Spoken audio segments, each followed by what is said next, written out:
Hello everyone, আপনাদের অনেকের মনে এই প্রশ্ন আছে যে আমার পাশে তো অ্যাকুরিয়াম আছে, তারপরে আমি কিসের জন্য এইগুলো এখানে রেখে দিয়েছি আর এগুলোর কাজ কি।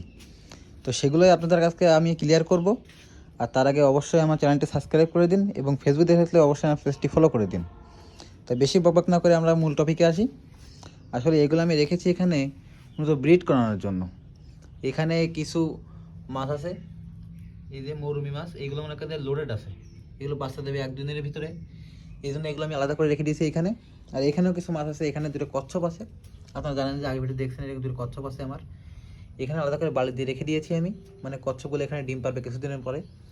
আর কচ্ছপ মূলত মনে করেন যে পানির ভিতরে ডিম পারে না, ওরা ডিম পাড়ার জন্য আলাদা করে জায়গা করা লাগে। এই জন্য আমি এখানে বালি দিয়ে একটু ইট দিয়ে পানি থেকে একটু উঁচু করে আমি এখানে ওদেরকে ডিম পাড়ার জায়গা করে দিয়েছি। তারপরে এখানে আছে হোয়াইট মলি, এরাও ডিম দেবে কিছুদিনের মধ্যে, যে কারণে এদেরকে আমি আলাদা করে রেখে দিয়েছি এখানে। আর আপনারা যে এখানে যে ফেনা দেখতে পাচ্ছেন, মূলত এই মরুমি মাছগুলো হচ্ছে ফাইটার ফিশ জাতের। মানে ফাইটার ফিশ যেমন কোনো মনে করেন যে ডিম পাড়া কিছুদিন এখানে এখানে ফেনা তৈরি করে, এরা মনে করেন ফেনা তৈরি করে। এই জন্য বোঝা যাচ্ছে এই মাছটা অলরেডি লোডেড আছে, এর 2-1 দিনের ভিতরে বাচ্চা দেবে বোঝা যাচ্ছে এখন। আর এখানেও আমি কিছু গাপ্পি ফিশ রেখে দিয়েছি, যে দেখা যাচ্ছে না উপরে আমি সেলা দিয়ে দিয়েছি, যেটা ডিম পাবে কিছুদিনের মধ্যে, সেই কারণে।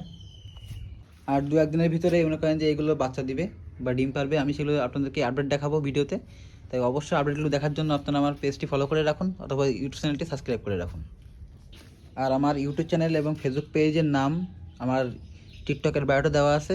যারা ভিডিওটি টিকটক থেকে দেখবেন তারা অবশ্যই টিকটকের বায়ো থেকে আমার ফেসবুক পেজ এবং ইউটিউব চ্যানেলটি সাবস্ক্রাইব করে দেবেন।